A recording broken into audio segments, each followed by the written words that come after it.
Thank you, ladies and gentlemen.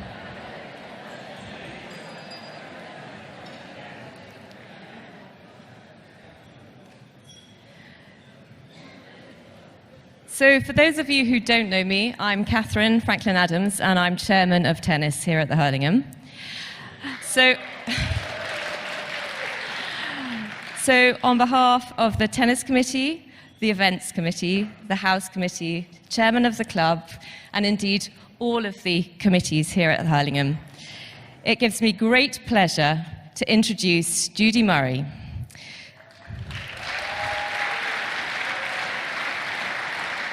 Who received her OBE in 2017 for services to tennis, women in sport, and charity. So it's wonderful in this year, when we're celebrating 100 years of votes for women, that we have women like Judy sharing with us all her qualities as a great role model for other women, both young and old. Do you want us on stage now? And I'm also delighted that we have Alex here with us this evening, who is an excellent writer and presenter in her own right, and with her amazing collaboration with Judy, helped to create this amazing book. So thank you, Alex, for being here as well. Later, after their discussion, Alex will conduct a Q&A session, should any of you have further questions. So thank you, ladies. Thank you.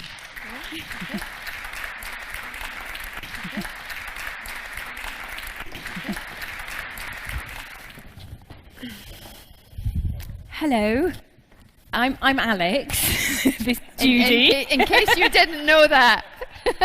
Yeah. And you can hear both of us okay? I feel like I'm quite nice and echoey. So off we go. Okay, I'm ready. So why I wrote to you in 2014 saying that I would love to collaborate on a book. She was stalking me. It Is was what she a very really means. polite letter, because I thought that there was a real story and that there was a side to you that wasn't being seen in the press and the media, and we never heard your voice, and we just saw this image that other people were putting onto you. And I got a very polite letter back from Judy's agent saying, Judy is not interested in writing a book at this time, but she'll get back to you if she is. And I thought, well, that's that. And then you did get back to me 2 years later, and I'm really interested to know what it was that prompted you to sort of either feel like the time was right in the tennis market or the boys' careers, or was it confidence to do with you finding your voice, or a sports book that you read that really set your imagination on fire? Like, what was the prompt that made you realise that you were ready to tell? Well, I think that I kind of always thought that I would do a book at some point, but that I would probably do it when the boys had finished playing, because I actually thought I would piss too many people off. And you have to live in the tennis world, so I thought it's probably not a good idea to do it while, you're still quite angry at quite a lot of people for different reasons, some of which we might go into this evening.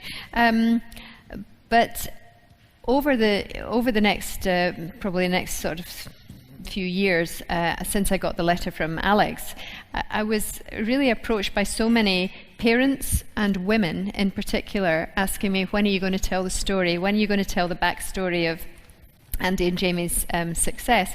And I work with a sports management company called IMG, and they were acquired by another management company called William Morris Enterprises, who had a publishing arm. And it was actually their publishing arm who came to me and said, look, you should really tell your story now while the boys are still playing, because it will be much more effective now.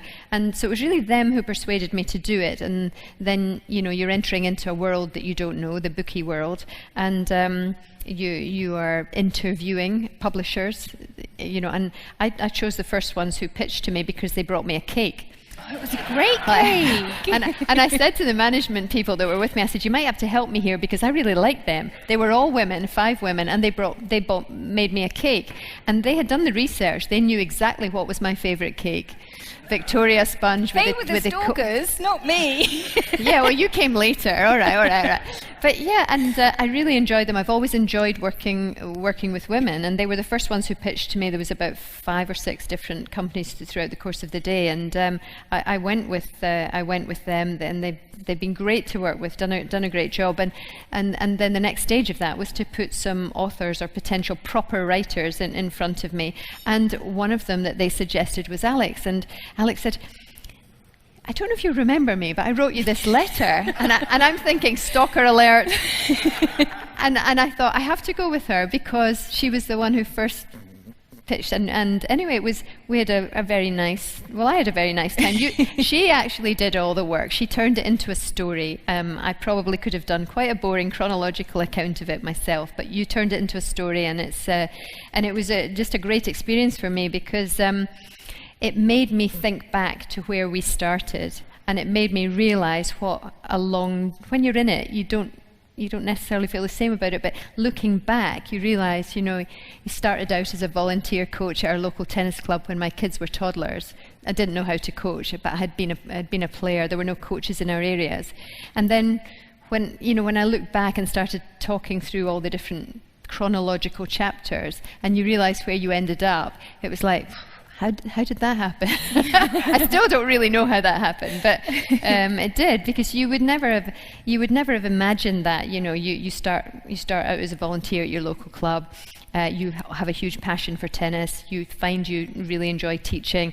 Your kids start playing. At a young age, they become quite good. You try to improve your qualifications, etc., etc. And then you have to learn everything for yourself, because in Scotland, we have no track record of success in tennis in Scotland. We have hardly any indoor facilities, and certainly when I was a junior, you played tennis in the summer, you played badminton in the winter, because there were no covered courts.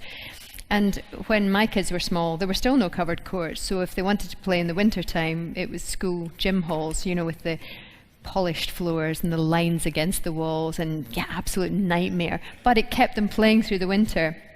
And I think everything that I had to learn, every step, what's the next step? Okay, I'm going to have to learn to do that. That was really, really how it was, from as simple as what does a good under 10 look like, to what does a good under 12 look like, to you've hit the top 100, what does top 50 look like? You've hit the top 5, what does 4, 3, 2, and 1 look like?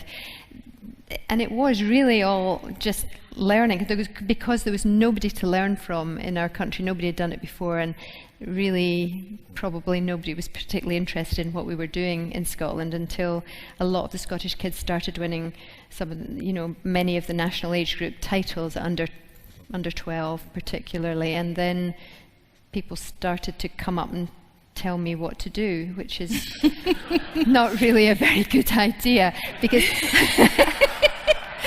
I'll tell you why it's not a good idea, because one of many things that I've learned from working with kids is that the better you know them as people, and it's the same when I was Fed Cup captain. I had to get to know all the girls as people. I had to spend a lot of time with them away from the tennis court, dinners, doing all sorts of different things. Because the better you know them as people, the more chance you have to understand what they react and respond to. And you can influence an improvement or a performance out of them if you know how to work with them. If you don't know them and you treat everybody the same, you probably haven't got much chance. So it's probably why I had a better chance with my own kids, because I knew them inside out. But the biggest thing I learned from my kids was that they don't want to be taught by you. They don't even want to listen to you, but they do want to play with you. And for me, that was a big thing, playing with my kids. And from a very young age, you know what it's like in Scotland. The weather is shit most of the year, and we had no money. I had two kids who were 15 months apart, and anyone who has kids 15 months apart is really quite mad. And I had these 2 active little boys, and I was always trying to create things for them to do in the house that didn't cost me any money and could be done, when it was raining. And of the many things that I learned from creating games for them to play, I realized how easy it is for the game to do the teaching for you if you are inventive and creative and smart with the game. And because I understood a lot about how important coordination skills or just basic motor skills are in any sport, I was quite good at creating games because my parents had been quite good at creating games with me. I think I was better at them than creating the games nowadays because there are more things to work with. So, for example, when I was young and my parents would have us playing badminton over the washing line or French cricket, my dad made homemade football goals and all the rest of it. They've always played all sorts of things with us. So me and my two brothers, we are well coordinated, hand-eye and foot-eye. So it doesn't matter what sport we want to play as we get older, we're going to be pretty good at them. So I wanted my kids to enjoy sport the same way that I had enjoyed sport. So I was very happy to play actively anything with them. And of the many things that I created for them, I'll just give you one example, was cereal box table tennis. So we had the kitchen table, cereal boxes along the middle, that was the net, biscuit tin lids was the bats, and a ping pong ball. And the ping pong ball cost 20p from the local newsagent. And what I realised doing that was that, you hit the ball out in front. You have to, or you can't control it. How it can develop these great hand skills by doing things in small spaces. And still believe enormously in that. You develop the skills in small space and relatively statically. You add some movement, you add a bigger space, you develop control. If you put a small child in a huge tennis court, they'll immediately try and fill it, and they never, well, not never, but it's harder for them to learn the control. So I discovered this with my kitchen table, and when I needed the kitchen table to feed them on, they sat on the floor, and they would play on the floor. And then I discovered that if you took the legs out of it, because they were sat on the floor, you develop adaptability skills.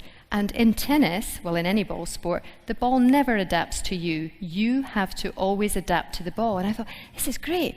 You take the legs out of it, you develop the hand skills. So if you watch Jamie, for example, playing doubles, if any of you've watched him, he's like Edward Scissorhands. He's like, and he got all these skills at a very young age by playing daft little things like that. And Andy, one of the best returners in the world in tennis, I swear he got that skill from playing swing ball in the back garden.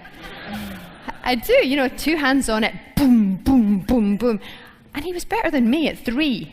And I'd been playing tennis all my life. So a huge believer in what parents can help kids to develop. It's not all about paying for coaching sessions. It's about playing actively, regularly with your kids. But this is what always makes somebody be a fascinating person to do a book with rather than someone where you're dragging the story out. You never said that to me before. No, but it's how often you don't think that what you did was exceptional. Most parents don't come up with games like that. And when we were talking and doing the book, at least once a chapter, there'd be a sort of heavy sigh and a small clink as Judy put her teacup down. It'd be like, and so I realised I was going to have to learn how to do it myself. And it was starting with making a fake table tennis, and it was going up to running Andy's website in the early days, doing a massage course so that you could save money when the boys were traveling and you had the whole team and you couldn't afford for everyone to have massages. And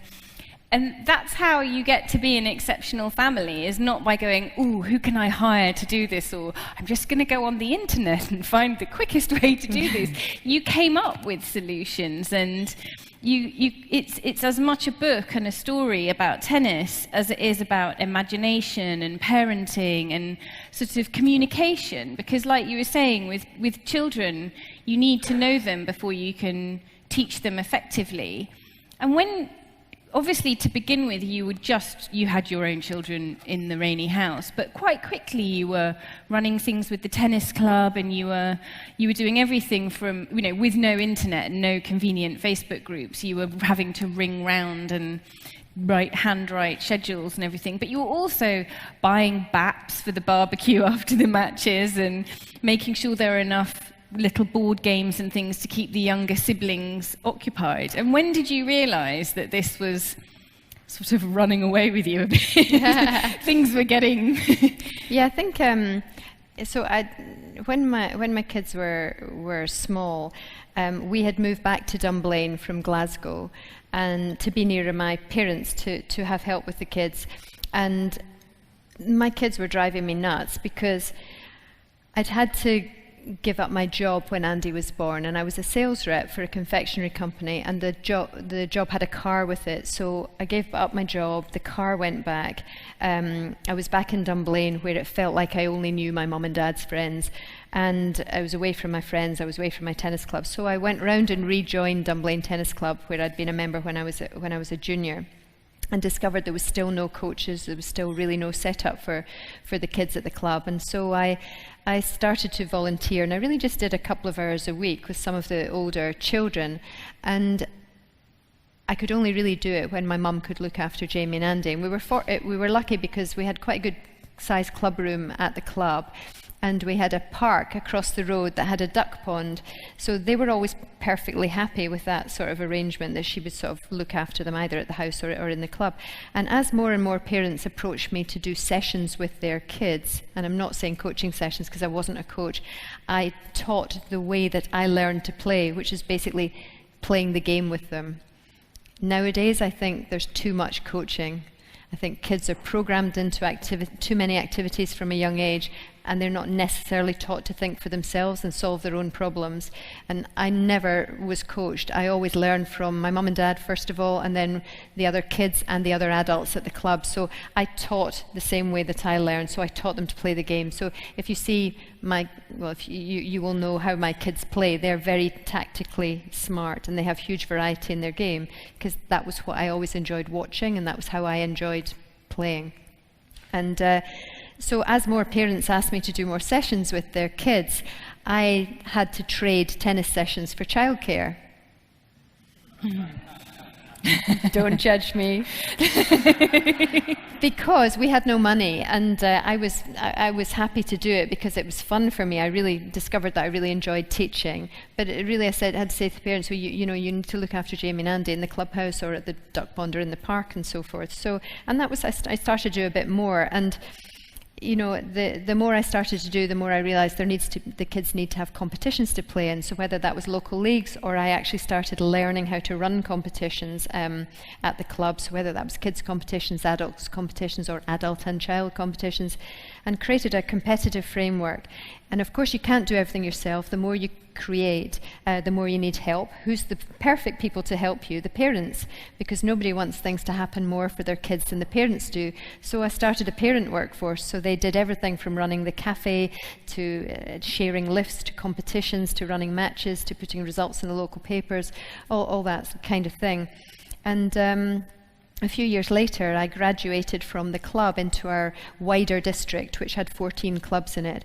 And really only because nobody else was doing anything. And I realized that the more kids you have playing, the more variety of sparring, the more variety of competition, and the more fun you're having, the more chance you have of keeping them all playing.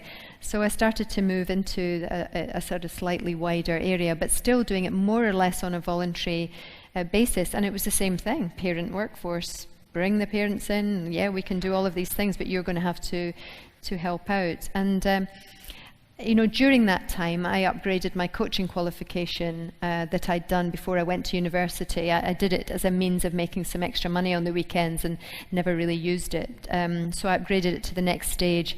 And then a few years later, I applied for a brand new course, which was the LTA's highest award at the time, called the Performance Coach Award, and this was 1994, and there was going to be 20 places on it, and I didn't know if I would get one or not because I was still more or less a voluntary part-time coach.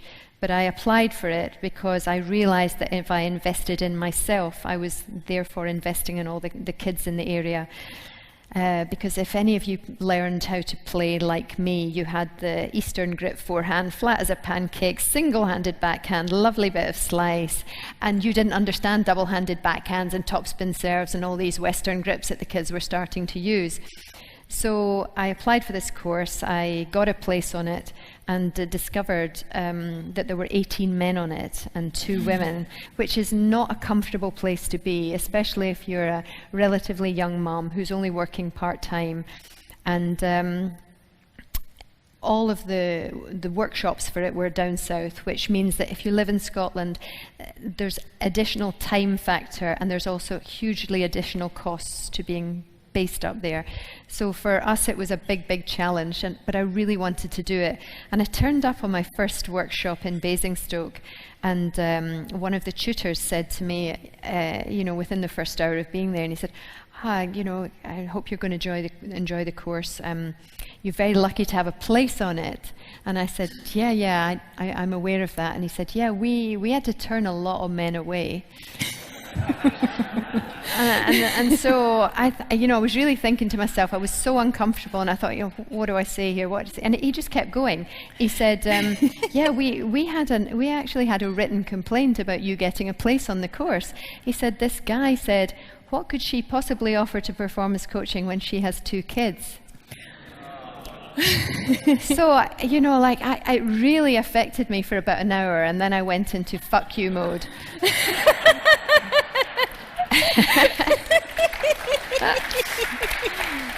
And fuck you mode has helped me out enormously in many situations, as you could probably imagine.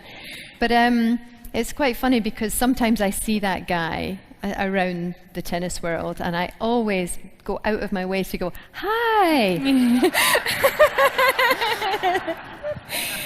But that mode aside,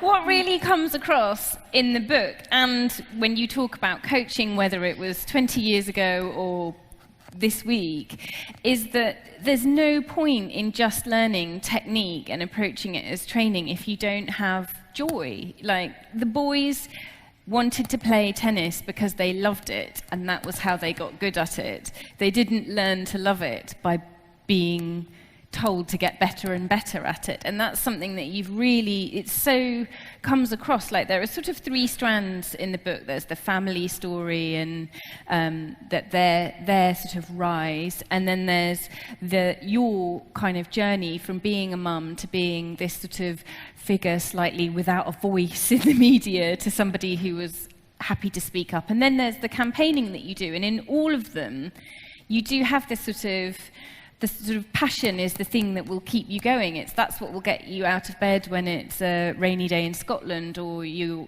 want to come back from an injury or whatever. And how easy do you find that to transmit to people when you must be inundated by either sort of pushy parents, like, how could my kid be the best, or just people who are really super passionate and want to improve their game? And how do you transmit that idea that it's got to be the joy to them? Listen, I am over 50. I can't remember the first thing you said.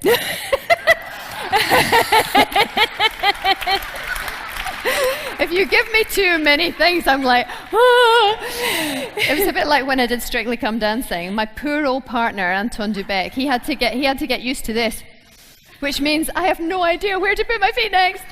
And he learned to deal with that face. But the whole thing is about having fun. I still have enormous passion for tennis because I've never allowed myself to become institutionalized. I do it because I love it. I don't do it because it's a job or somebody pays me to do it. And I'm still doing it as a passion. So for me, I understand enough about children that if they're enjoying what they're doing, that if they love the people that are around them, not just the coaches, but all their other friends, that if you have big groups of kids, I see too many individual lessons. That's not fun. Fun is lots of pals and lots of team competitions and the social side of sport, the groups and things, and that's without question for me, that was a big thing. And I think that when I had the opportunity, firstly at the club, it was all about big numbers. It was lots of social fun competitions, team matches and so forth. And it's the same in the district. And then when I passed this performance coach award, that didn't mean I was a great coach. It meant I had a year's worth of information and a great big portfolio. And I'm pretty sure I passed the course because I was clever, not because I was a great coach, because there was so much written work. And all I actually wanted to do on the course was observe, watch, rub shoulders with coaches who worked day in, day out, producing and developing players, because that's what I wanted to learn. And it didn't really give me that, so I had to take all the information and go away and work with it. But what happened not long after I passed that course was the Scottish national coach job came up for grabs. And it had been vacant for 18 months. I don't think anybody wanted it. And if you think about it, you can understand why they didn't. We had no indoor courts, we had no infrastructure, we had no international level coaches, we had no track record. So it's not going to attract people from overseas, plus it was a £25,000 salary. But I wanted it. I really wanted it because I wanted to create opportunities for the Scottish kids. You know, when I had been a good junior player, there was nothing. You had to do it yourself, or your parents had to do it with you, because that's the other thing about tennis, is that the onus is very much on the parents to make things happen. You know, if my kids had gone into a team sport and been exceptional at it, they'd have been signed up by a club. The club would have created the fixtures, the training, the transport, the kit, and I would be going, oh, happy days, drop them off and, you know, I'm off to the pub. Well, maybe not the pub. But, you know, in tennis or golf, you have to make everything happen, from booking the lessons to paying for it to taking them to the tournaments, for hanging around endlessly. You are the human ATM machine, physio, laundrette, doctor, coach, everything.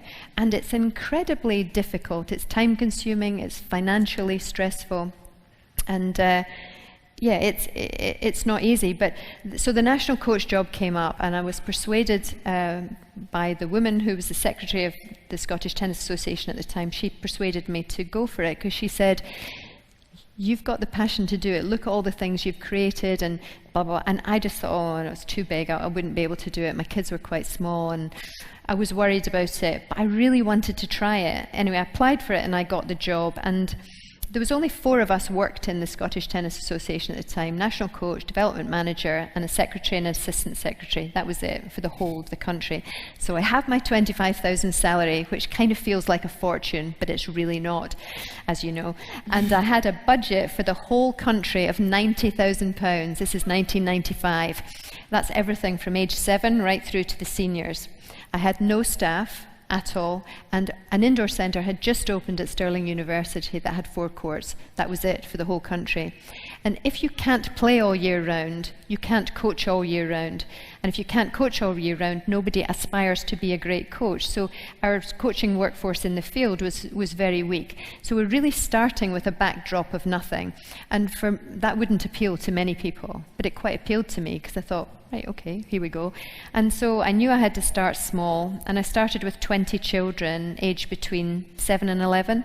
So Andy would have been the 7-year-old, Elena Baltasha would have been the 11-year-old, if you remember Elena Baltasha. And you know, we started just on a Saturday at this indoor centre, because we had to bring kids from all over the country. And we kind of grew it over the years, and the kids started to get good. They started to win things at under 10 and under 12 down south. They started to get noticed. And this is not necessarily my kids. This is actually the older ones. And that was when I realised that instead of my parent workforce, which again I had started with in the Tennis Scotland job, it was the parents doing everything, I had to build a workforce.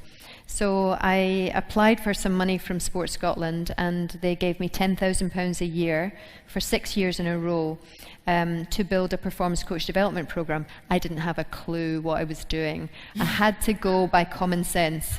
Absolute common sense. So I brought people in from other countries, and I brought them in for 2 or 3 days at a time, times 3 times a year, because you have to establish a relationship with people to build something. There's no point doing one-offs. One-offs kill me. They have so little impact.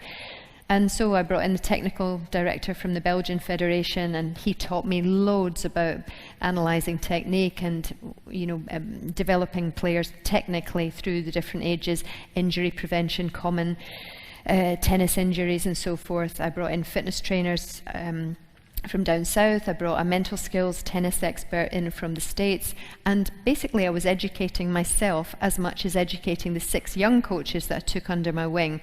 And of those 6 young coaches that I started with, they've all gone on to become really exceptional in completely different fields of coaching, and I'll just name 2 of them.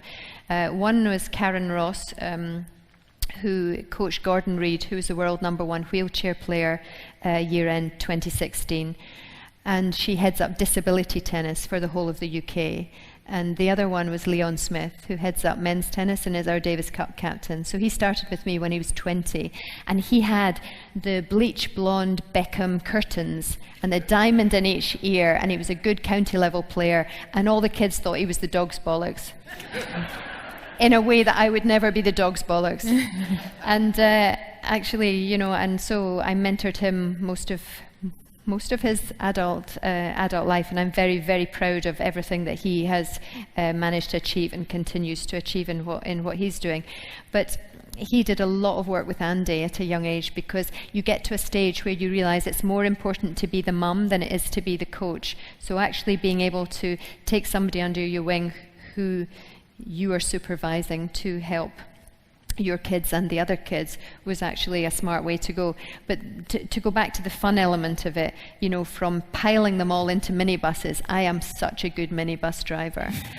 I went up and down that M1 and that M6 almost every weekend for years, with anything from 8 to 16 kids in a minibus.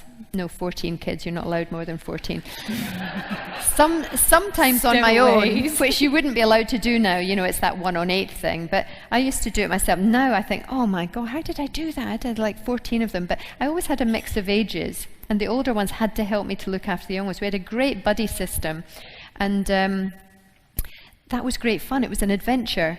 And how much more fun is that, to learn independence and responsibility and teamwork and all that sort of stuff, than being stuck in a car for 6 hours with your mom or your dad and getting the 3rd degree? Because it has to be fun, because you want them to come back. So everything, for me, everything fun underlay, whatever the right word is, everything that I did, whatever it is. But you could now, with the boys where they are, I mean, I feel terrible saying boys, I just copy what you say because I've written it down for so long. But with the young men, as successful as they are, you could have followed the path after Strictly and just be doing celeb stuff, but you've gone really right to you've stayed doing grassroots things with Mishits, and you're really sort of spreading tennis beyond just the sort of super elite level. And what was it that kind of brought you back to that, rather than when they started to kind of become more and more successful sort of 5-10 years ago? You could have gone, okay guys, see you later, leaving the minibus behind. But you still hang out in minibuses quite a lot. I do, you're right, I do. Well, actually, you know, initially with my kids and with the other kids in the Scottish programme, of course I had to learn to coach, then I had to learn to coach better, then I had to learn to negotiate the junior circuit, the competitive circuits, finding budgets, trying to persuade Scottish government or Sports Scotland or the LTA to give us more money to invest in our players, because we always had extra expense to everybody else because we were so much further away from everything. And it was always a real challenge, because within Scotland nobody believed that we could produce world-class tennis players. So I was always kind of being told to run along, don't be silly, we don't really do tennis in Scotland, you know, minority sport, we're not, give us rugby or golf or football or whatever. And you know, I kind of got used to doors being slammed in my face, but I never let it stop me. I never used to complain about it. I used to just go, right, okay, it's not about what you have, it's what you do with what you have, and you just get on with it. And I also developed that whole thing of, don't wait for somebody to do something for you or help you out, just do it yourself, because chances are they're not going to. So it was always a big financial struggle, and really difficult to get people to believe in you. Very difficult to find people to sponsor juniors in anything, but especially in tennis in a country like Scotland, where there was no track record whatsoever in a global sport like that. So, you know, endless letters to sponsors and things yielded nothing, because most sponsors don't want to invest in potential. They want something that gives some visibility. So it's easier to attract sponsors when you've actually achieved something.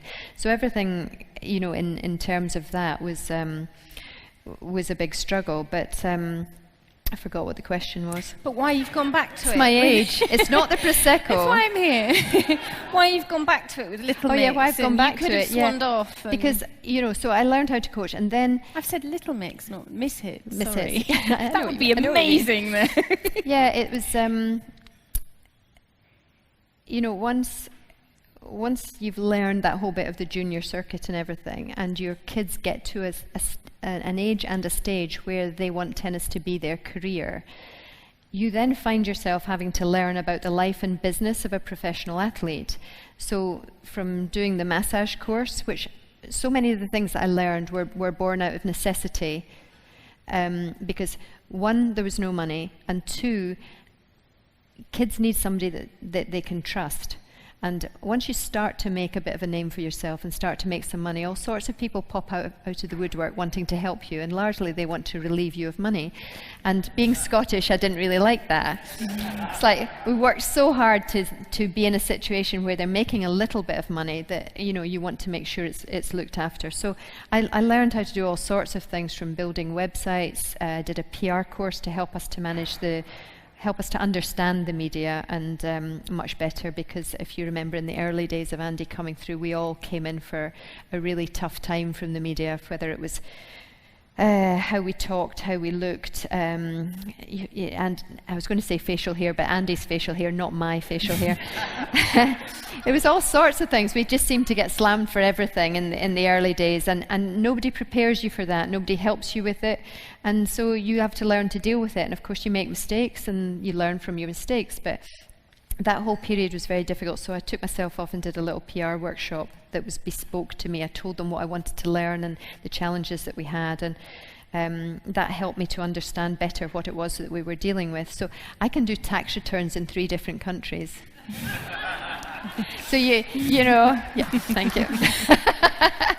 You know, you learn how to do basic accounting, and then suddenly it's like, oh God, Australia's got this system, France has got this system, Canada's got this system, US has got this, and it was like, oh man, and you have to learn. Now we have accountants and people like that do all of that stuff, and I don't really have to do anything anymore, but there was a time when I had to learn all of that, because we weren't in a position to employ other people to do it. But the irony was, while you were beavering away, doing all of these things, like this massive sort of ever-expanding skill set and sort of responsibilities that you had, because of the nature of the game of tennis, how there are these gaps between sets and games, and especially on the BBC where there are no adverts to cut to, just when you were sort of at your absolute busiest, you kind of became seen by us as this voiceless person, because it would just be these cameras sort of panning around looking for things to say while the players had towels on their heads and were eating bananas. And you kind of had a personality almost sort of put onto you at that point. And that must have been really, really difficult, because you knew what you were doing, but you also must have known that to sort of suddenly start stomping in front of the cameras going, I can do tax returns in 3 countries, wouldn't really have helped anyone at that point. No, it wouldn't, and it's very true that after Andy won the US Open Juniors in 2004, I was still the national coach. I did 10 years as the Scottish national coach, and when he won that, he was my 7-year-old that I'd started off with in my programme, and he'd won a junior Grand Slam. And for me, perhaps naively, but I really felt that when I came back from that junior US Open, where the boys had made the semis of the doubles, Jamie Baker had made the last 16 of the boys singles, I had 3 boys in the top 25 in the world, and I was so sure that Sports Scotland would give me more funding. So I had to make a presentation to them about 2 or 3 days after I got back from US Open. And I made this presentation to this guy who was the interim performance director. He was not Scottish, and he came from a cycling background. He had no interest in what I was saying, and I established that very early on. I don't know if that was because he just had no interest in tennis. I don't know if it was because I was a woman. I don't know if it was because I was a mum of 2 of the players, and we didn't just have those 3 players. I had a lot of other ones as well. And I was battling for all of them. But I was so sure that they'd be able to see the progression and what we'd achieved in 10 years. And I made this presentation, and at the end of it, and I said, and now we've won a junior Grand Slam, from Scotland. And he just looked at me and said, but we're not interested in junior Grand Slams. We're interested in Grand Slams. So I looked at him with my best death stare. And I thought, cart horse, fuck off. And I really, for me, that was the end, because I thought, I'm not going to get anywhere. I've been years of battling against trying to get someone to believe in what it was trying to do. And I just thought, that's it. I've had it now. I couldn't have worked any harder. I couldn't have tried any harder. And I went out of the meeting, and I'd taken in Karen Ross with me, the girl who heads up disability tennis. I took her with me because I knew it could be a difficult meeting, potentially. And we came out of it, and she said, oh my God, is that what you've had to put up with all these years? And I said, yeah. I said, it's like a brick wall. Nobody's interested. And I decided to resign, and I decided to back my kids by going with them myself. So to give up my job, which came with a car, and I loved the job. A sense of self. It was a massive risk for me. But I had to believe that Andy winning US Open Juniors a year young, meaning he could have played in it the following year, meant that I should be able to find some sponsorship. There should be some more interest. So I worked my 3 months notice, and I really kind of invested the rest of my time with them. And the start of 2005, when I'd just given up my job, was a bit of a nightmare because Andy didn't win a match for about 3 months. And he'd gone from being on the junior circuit to the future circuit, which is the first rung of the men's tour, then the challenger circuit. And his coach, who was a Spanish guy at the time, very elderly, very experienced, brilliant coach. He owes so much to him, the way that he developed.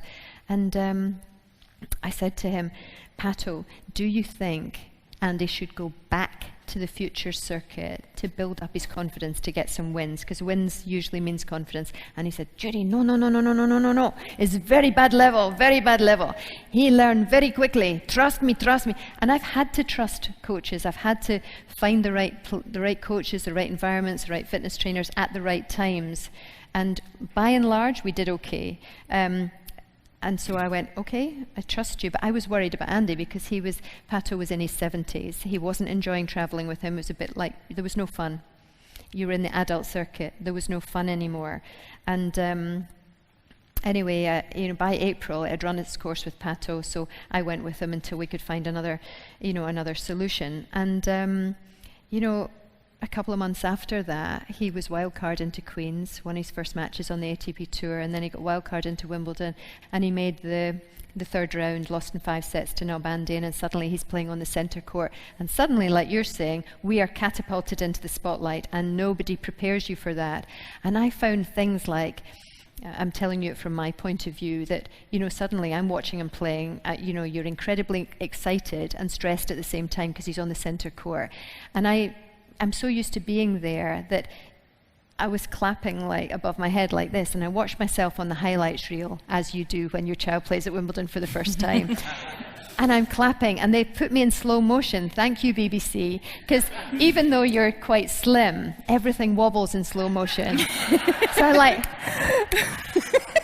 and I had a vest top on, and I was going, oh no, it's awful. So the next day when he's playing, I'm like, clapping like a sea lion, and no vest tops ever again.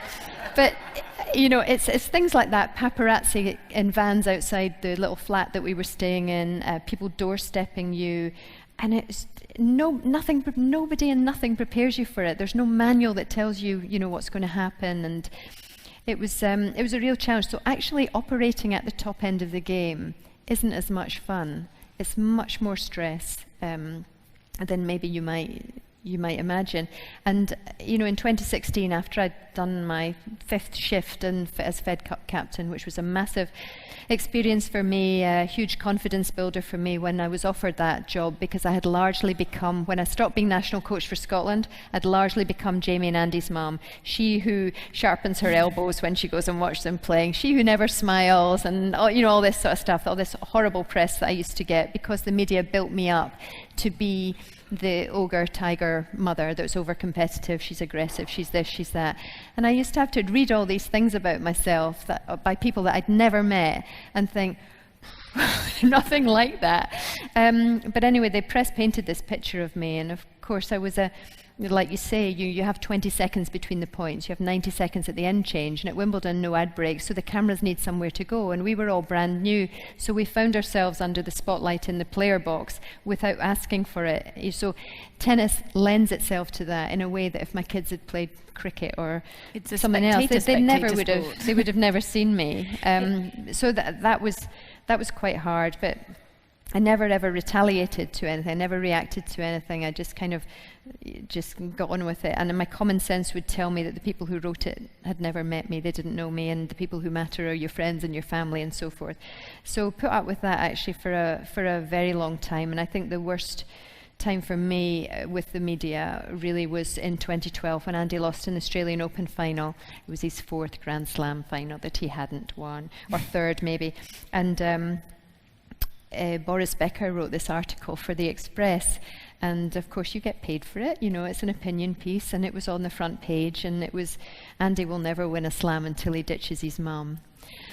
And it was one of those things where I thought, oh God, you know, I don't know Boris Becker, he doesn't know us, but he wrote this piece, and it really upset me because he's Boris Becker, he's a tennis person, and I thought people will think that's the case, you know, and you've been there the whole time, you're managing everything in the background so your kids can do what they do on the court, and you're trying to run teams of tennis people and teams of business people and hold the whole thing together so that they don't have to worry about any of that. And this guy says it's my fault that he keeps losing in the Grand Slam finals. And it was, I went home from Australia, and the following day that I got home, I was down in our little village street, and outside the newsagent is one of these billboard things, and it says, ditch your mum, Andy, or you'll never win a slam. And I thought, oh, in my little village, and I just went home, and I stayed in the house for about 2 days, and I just thought, oh my God, I felt terrible, really terrible. Anyway, a couple of years later, I took him to task about it because I was confident enough by then, because Andy had won some slams and he'd won Wimbledon. And I had found my voice, and I'd become more confident, having never said anything for years. But actually, doing the book has helped me a lot. Actually, being able to tell the story has helped. I think has helped me a lot to let people know that, you know. Because you see the performance and you don't see what goes into making the performance, and you know, given that we come from Scotland and you know, no track record, very limited facilities, limited resources and so forth, to see what they've managed to achieve, and it has been all done by little steps. What's next? What do I need to know next? What do we need to do now? And carrying on. I don't have much to do with it, with what they do now. I do my own thing, and I've gone right back into grassroots where I have all the fun in the world. And I build workforces in local communities that are mainly deprived and rural in my Tennis on the Road van. It's me and another coach. We've worked for 4 years now doing that in Scotland, 50 days a year. And we basically train mums and dads, teachers, students, youth leaders, community workers. We show people how to get others started in tennis, and whatever you've got, you know, school playground, school gym, community hall. Not everywhere has tennis courts. Very few places have tennis coaches in Scotland, and there are the places we go to, people don't have money to pay for it in any case. So we invest in people in local communities, and I love it. I absolutely love it, and there's no stress whatsoever, and everybody so appreciates what you do, and it's like I've just gone back to where I started, and I absolutely love it. So we are running out of time, but I've got 2 key questions I'd like to have answered first. One is you have spoken about how one of the reasons you wanted to write the book was because of how lonely it was when you realised that you had very talented children, and that there isn't a manual and there isn't a guide to, you know, learning how to trust all these different people that pop out of the woodwork. So if you have a child that sort of seems to be exceptional on some level, what would be the golden nugget of advice that you would say to a parent? I think it probably depends what it is that they're. Let's say school. Otherwise, we'll be here talking about doing. But yeah, I mean, one of the keys is to find a coach who has a track record, a proven track record of developing kids in that age range that you're working in. Because it seems to me there's more kids than ever before having coaching in this country, and less kids than ever before playing the game. You go for coaching lessons in the same way that you're programmed into all sorts of different activities, but far less actually competing. They learn to compete on these things. You compete, you win and lose in private on screens, but we have less playing competitions. So I think finding a coach that knows what they can do. The age range. But also you need a big range of kids to play against. One for the fun factor, but the second for the variety factor. And as a parent, it's all about encourage, support. For me, I never got caught up in whether my kids were winning or losing. For me, it was the only thing I ever insisted on was that they tried their hardest, and they still try their hardest, and they knew how tough it was for us, especially when Andy went to train in Spain and then Jamie went to train in France, finding the finance to put that together for the two of them when they were doing it. Andy started first and Jamie finished school, and then he went and did it. And because they play tennis so very differently from each other, they needed completely different training environments. So it wasn't a one-size-fits-all. They went in completely different directions, and I will always be eternally grateful that they play different disciplines of tennis, because it's great for family harmony.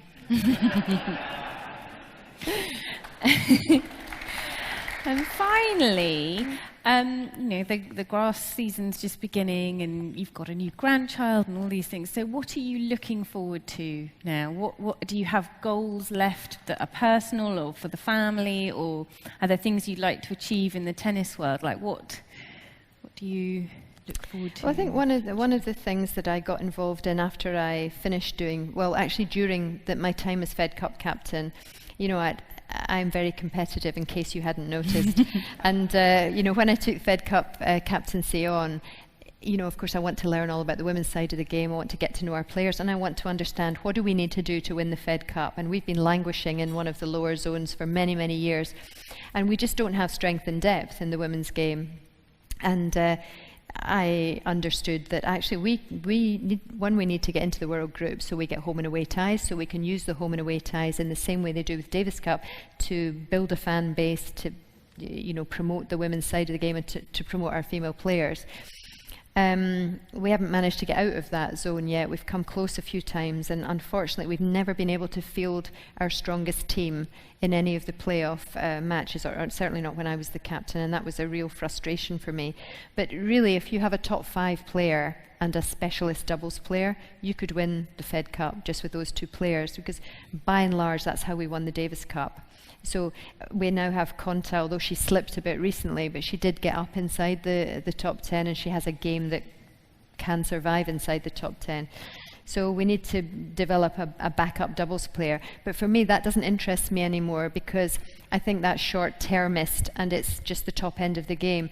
I'm far more interested in us being a much stronger tennis nation on the women's side, and that means more girls playing, more women coaching, more females competing.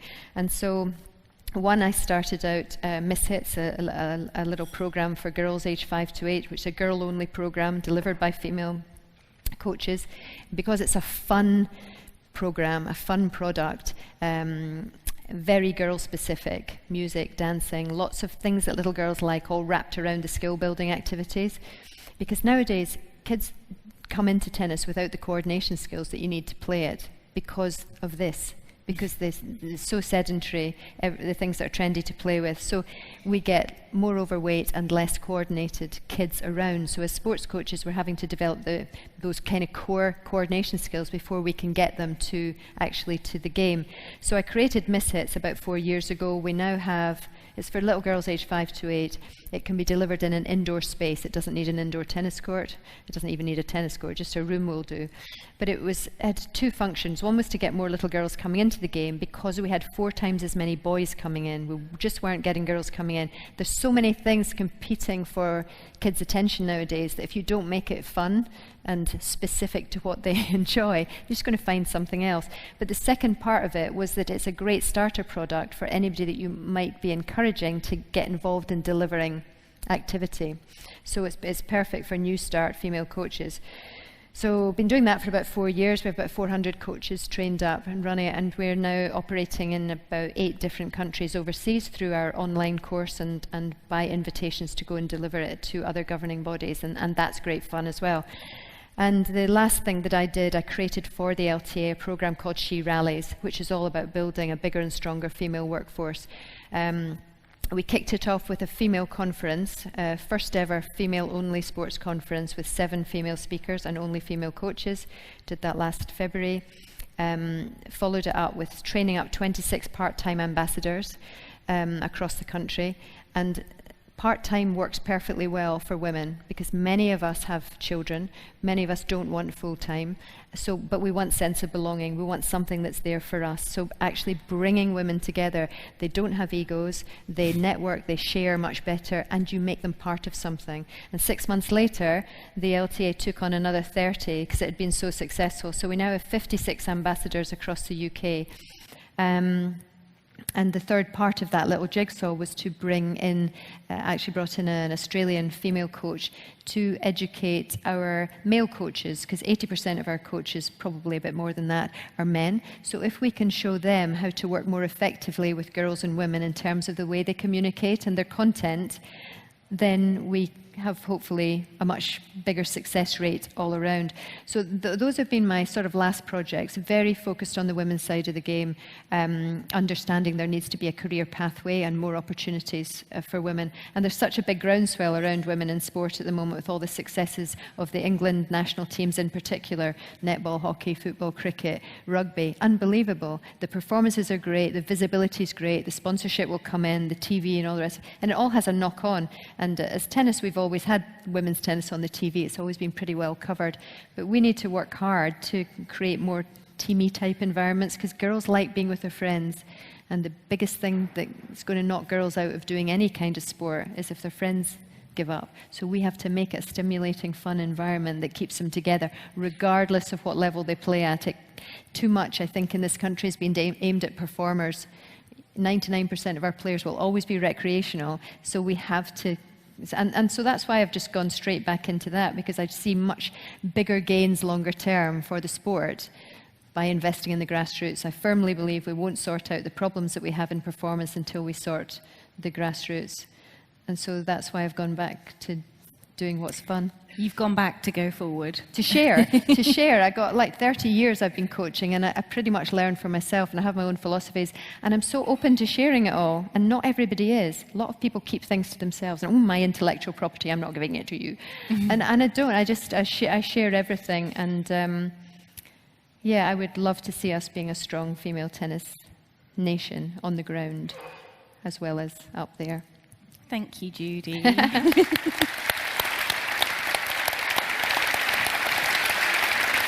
Now, would you like this back? There you go. So we've got sort of 10, 15 minutes for some questions, and a microphone's off. So there's somebody right at the back, right at the very furthest table over here. Judy, thank you for that amazing, engaging, inspiring talk, for all you've done for British tennis and you continue to do, and indeed, for that matter, for sharing your time and expertise with us.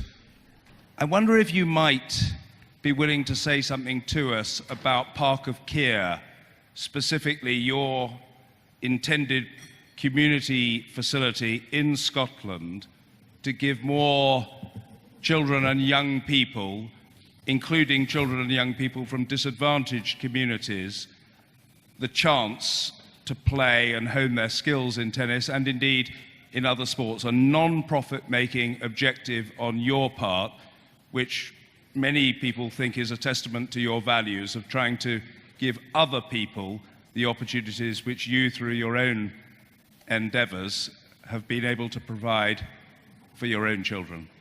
Yeah, for any of you who don't know what Park of Keir is, it's my project. It's my final piece of my jigsaw. I have for many years wanted a base to work from so that I don't have to go trekking around Scotland in my van for the rest of my life, because I'm a granny, for God's sake.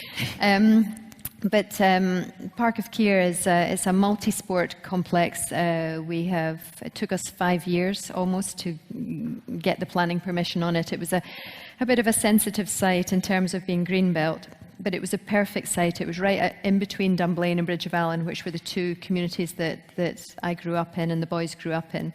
And it's right on the side of the main motorway that goes right up the centre of Scotland. So in terms of accessibility to the central belt of the country and our two local communities, it was absolutely perfect. I also knew enough about indoor tennis centres to understand that if they stand alone, they are very expensive to build, and therefore the costs are generally passed on, and they become very expensive to hire courts at, which rules people out. And my biggest goal, I think, is to make tennis accessible to everyone. So it has to be affordable. So I understood that if I was to create a tennis centre that had indoor and outdoor facilities, it needed to be joined up to a wider multi-sport centre, so that where you might make money on the gym and the food and beverage and perhaps the football pitches, for example, you might lose money on the tennis and perhaps the 6-hole golf course, starter golf course, proper golf course, not pitch and putt, because I understood enough about golf. I have a brother who's a golf pro to realise that golf is going like this. It takes too long, it's difficult. Most golf clubs don't want little kids running around their courses. They don't want them running around their clubhouses either. So actually you need places where they can go and learn to play, where it takes about an hour to go around, where you can get tuition. There'll be a driving range because our weather's terrible, as I keep saying. But to keep people playing longer, there'll be a driving range. There'll be crazy golf because it has to be fun. There'll be the lumpy, bumpy putting because it has to be fun. So I have an adventure park because I'm a big believer in families, communities, outdoors, families playing together. So a big adventure playground, fit trails through the woods, gym, exercise studios, etc., etc. So it's a big project. We applied for some housing on the site, which was very sensitive. The idea was that the housing, 19 houses, would pay for most of the sport facilities. We've set the whole thing up. We got the planning permission eventually from the Scottish Government, and we're at the design stage of it, but we've set the whole thing up as a charitable trust so that any monies generated in time from the whole facility go back into the sport, in the upkeep and improvement of the sporting thing. But for me, it's a base to work out of where, it'll be a pay and play facility. It'll be very community and family focused, but it'll allow me to have a workforce building unit within the course so that I can build this workforce that I need to leave Scottish tennis in good hands when I've popped my clogs.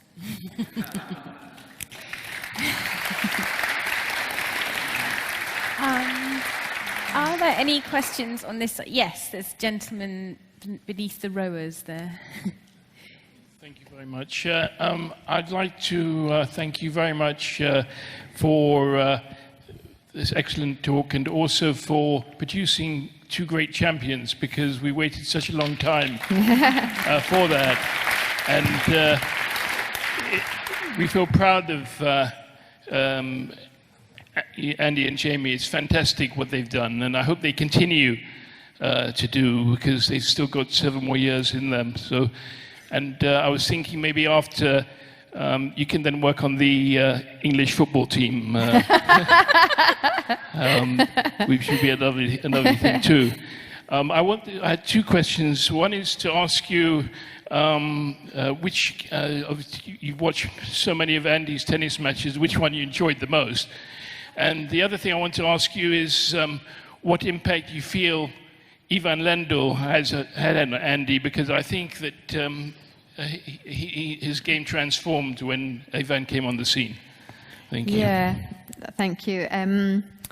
First question. I think I haven't really enjoyed that many matches. I'm actually surprised I'm still alive. I mean, it's really, really stressful. I mean, it's like it really is a mixture of severe nausea and a heart attack going on all at the same time. I think especially as they got better and better, and the pressure and the expectation, common sense would tell me that I shouldn't feel it, because once they get out there, but it's horrendous, and I think any parent probably tell you the same thing.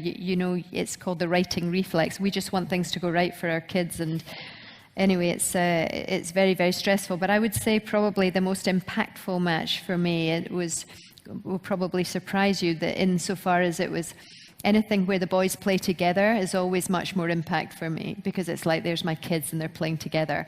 And it was a Davis Cup match that was in Scotland, in the Emirates Arena in the East End of Glasgow, where you won't find a tennis court for love nor money. And it was a semi-final of Great Britain against Australia in 2015. And Jamie and Andy came out to play that match. And they were led out by Leon, who's like my third son. And I was sitting there in the stand, and I had friends and family around me, and there was about 8,000 people. The atmosphere was just electric. They were going nuts. And I just sat there and I thought, when I was a junior player, the one man and his dog watched the tennis in Scotland. It was such, and I thought, here we've got semi-final of the Davis Cup in Scotland with 2 Scottish players and a Scottish coach leading out the Great Britain team.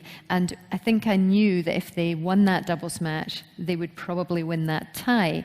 And if they won that tie, I was pretty sure they could win the final, because it was looking like they were probably going to play Belgium. And I think that was a huge impact for me, because it was just something I never ever would have thought I would see in my country. And it was another thing that made me think of how far we had all come. So I can't remember what the second question is because of the age thing. Lendl. Oh, Lendl. It's actually true. I can't. One thing at a time. Yeah, Ivan Lendl. Yeah, absolutely tremendous. When Andy was he was coachless. We were looking for a new coach, and actually, when you get to the top end of the game, it's actually very, very difficult to find a coach. There aren't that many operating at the top end of the game who can fill the gaps of what you need, and it is the tiny little things that can make a big difference at that level. And Darren Cahill, who coaches now Simona Halep and used to coach Agassi, Australian player, commentator, wonderful guy.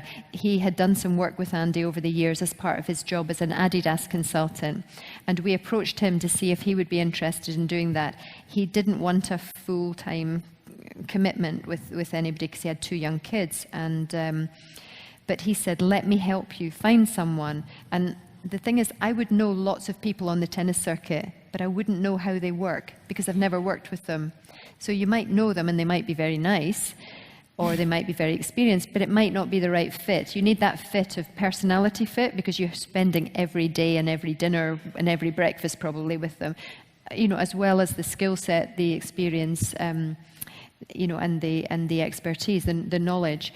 And Darren suggested Ivan, and he said, what do you think of Ivan Lendl? And I thought, well, I don't know him, because he hadn't been on the tennis circuit at all. He hadn't coached anybody. He'd been playing more golf since he stopped playing.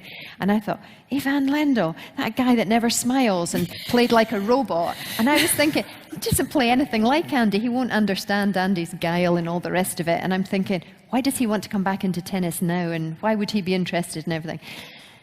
But you have to trust people. Like, what would I know? That would just be my first impression.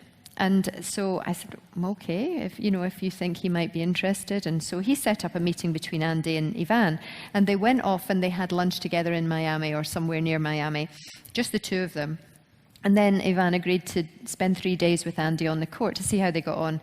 And they got on like a house on fire. They had the same sort of drive, work ethic, single-mindedness, and the same sense of humor. Can you believe it? I wouldn't have thought Ivan had any sense of humor. He is one of the funniest people that I've ever met. And one of the first times after he started working with us was in Australia that year, Australian Open. We're sitting in the player box, and Greg Rosetsky appears underneath our player box before the start of the match to do his intro to the match for Sky or something like that.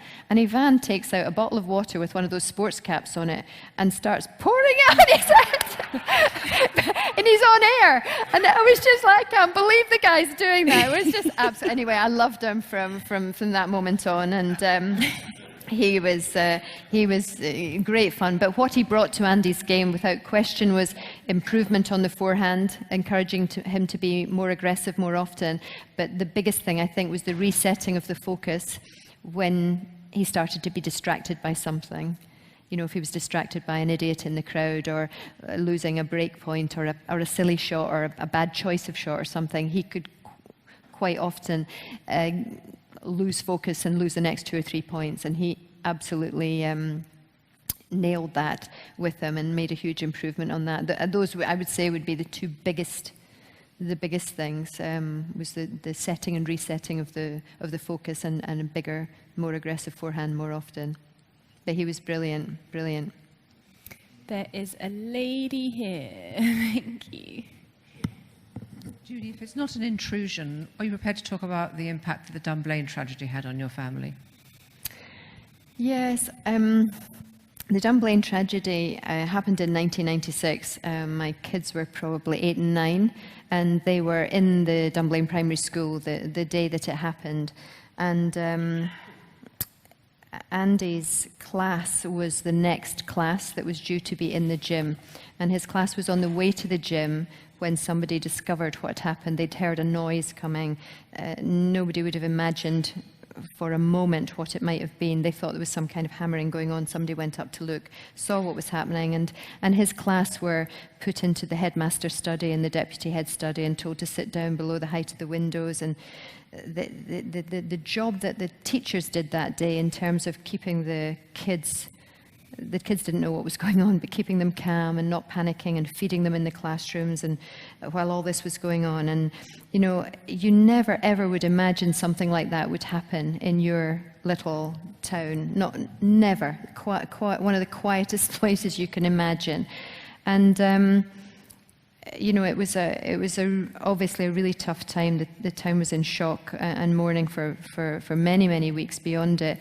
And, you know, things that I remember were about, because I was doing so much stuff at the tennis club, was about that whole thing of understanding that life has to go on and trying to keep some kind of normal routine going, and going back over to the tennis club in time and starting everything up again. And it wasn't like anybody will ever forget what happened, but you realize that for the kids, they have to get back into it. And, you know, that was a kind of almost like my little kind of mini role in trying to get everything back to normal again. But I think I'm very glad that my boys were young enough to not really understand the enormity of what happened, so they weren't as affected by it as some of the older kids probably were, who sort of understood it more. But I think for me, looking back, I think it really, because it made me realize that you never know what's round the corner, and we never would have imagined something like that happening in our backyard. But it makes you appreciate everything that you've got, and it made me even more, you know, we just throw everything at life and we just go after everything, and we have fun, and we you know, no bars, we're just going to go for it. And I think that probably pushed me on as well. If talking from kind of how it affected me, was just like, wow, you know, I could have lost my kids that day, and I didn't. I had friends who lost kids, and you go through that thing of being so relieved when you discover that your children are safe, to enormous guilt when you see your friends who have lost children. It was a really tough time, but the town has recovered incredibly well. It's 22 years on now, and actually Jamie and Andy's success has brought so much pride and excitement into the town, and it has made people think Dunblane, that's where the Murrays are from, rather than immediately Dunblane, the tragedy. So it's brought joy and happiness, or associated the town with something, you know, something exciting and joyful, rather than tragedy. Thank you. We really have run out of time, so I think I'm so sorry.